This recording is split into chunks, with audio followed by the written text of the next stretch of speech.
Good afternoon, everybody. Headed to work, but I got questions today, and I'm sure a lot of you all do too. So, first of all, this isn't a question, it's a statement. You're all well aware of it. We've got a new president today, and I hope that him and his staff and Congress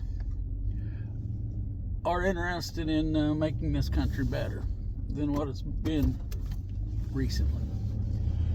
So anyway, I'm a little bit optimistic there, and that's about all I can say about that. Okay, now the ex-president, the most recent ex-president, I just saw, and probably you did too, I don't know, but if not, go check it out. We all know the president has the power to grant pardons to people. And so far this year, he's pardoned some pretty nasty people. But apparently today or yesterday, I don't know exactly when, I didn't do any kind of a dive in on it. There was enough people reporting it that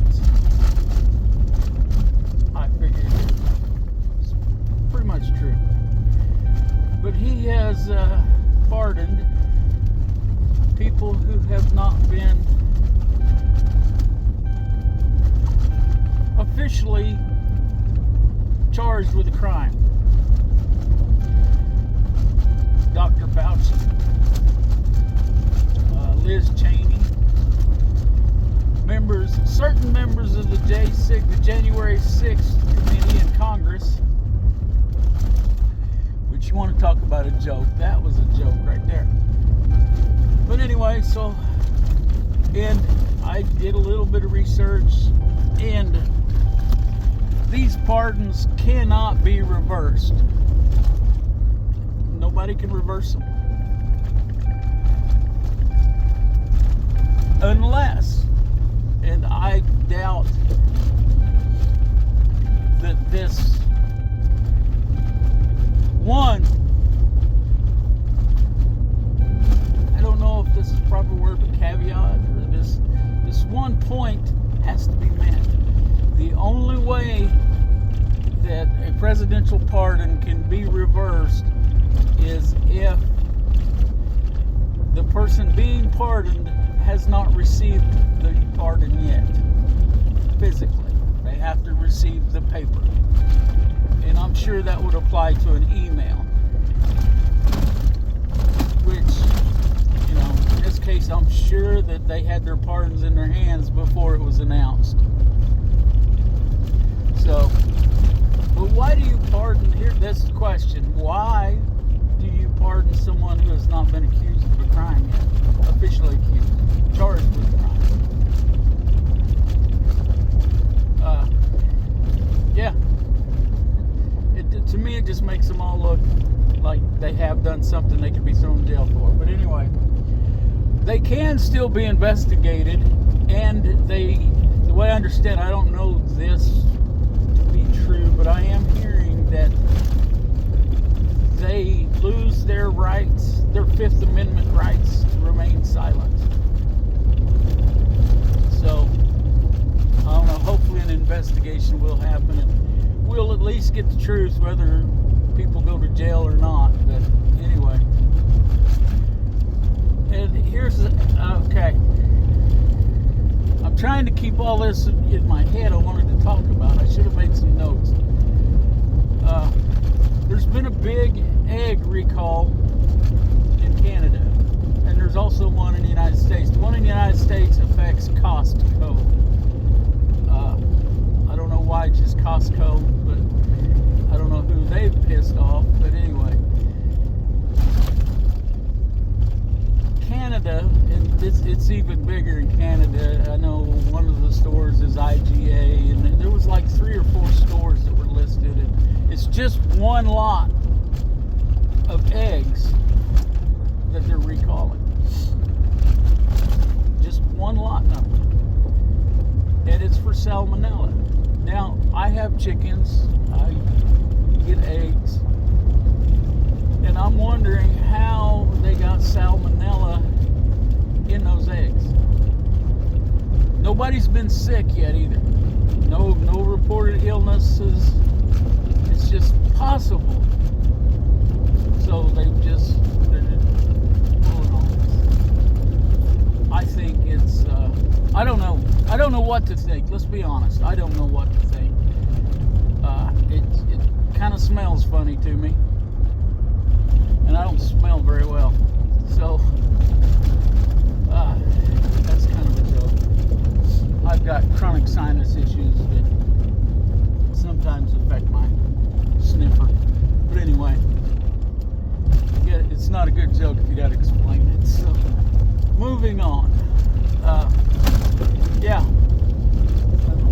When eggs are laid, and you can go look this up, they put the chicken puts a protective coating on it as it comes out the egg factory, out the vent. That's the official word, the vent, like your heater vent. Speaking of that, I think I'm gonna turn mine on. It's cold out. I was gonna lead with that, but anyway, back to the eggs. So now this coating protects eggs, protects things from getting in there.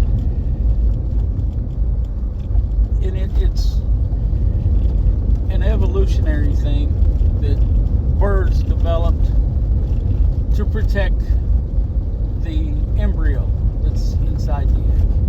Whereas most of your eggs that you're going to buy out at the grocery store is not going to have an embryo in them just because they're not fertilized.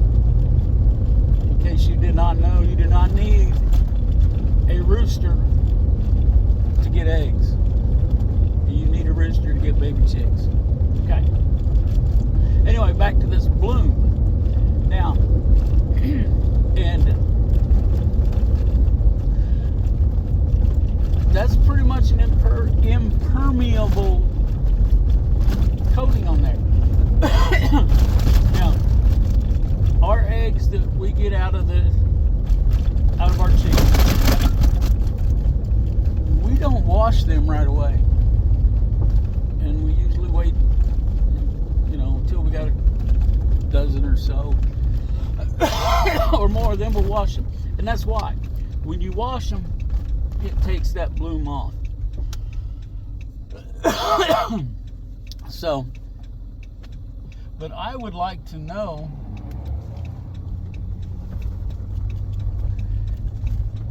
after knowing that information, that there's a bloom on those eggs, and I've known that a while, but anyway. So is this something that they were exposed to post-washing? Which your large egg providers wash eggs as soon as they're gathered. They're immediately washed. And I don't know, I can't tell you what they're washed in. I'm sure water is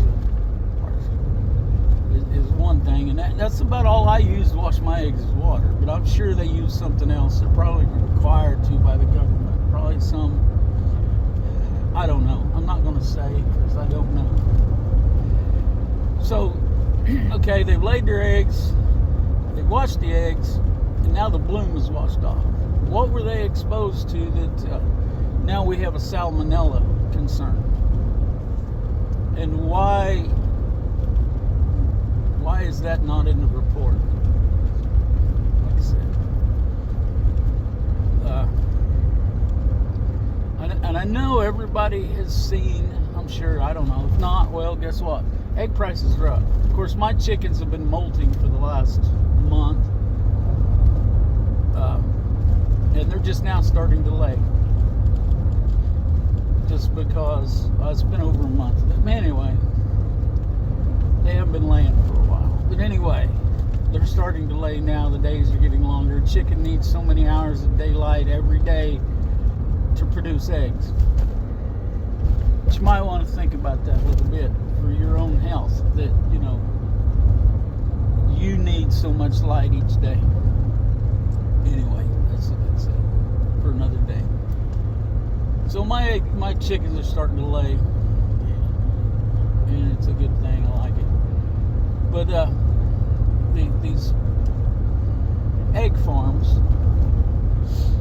they use artificial light. Now you can get.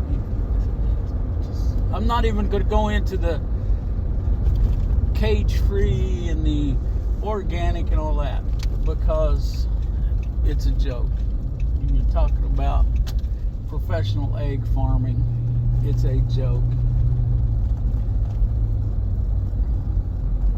So like I said, I got questions about it, and I guess I should do a deep dive, you know. And then we've got the old bird flu going around. I think it's the H5N1 variant, which influenza is. There's a bunch of different variants.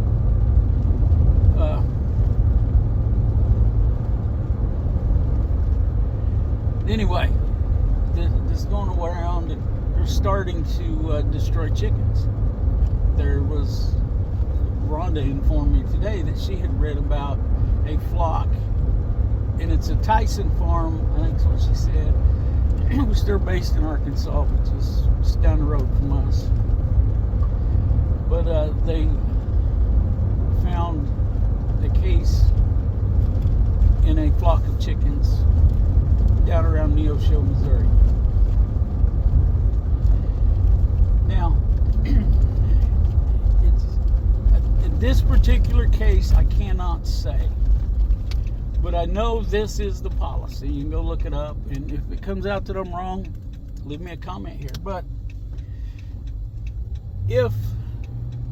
and I don't know who's doing the testing for bird flu, or but if you have one chicken that tests positive out of thousands, and they don't check every bird, they pull a sample,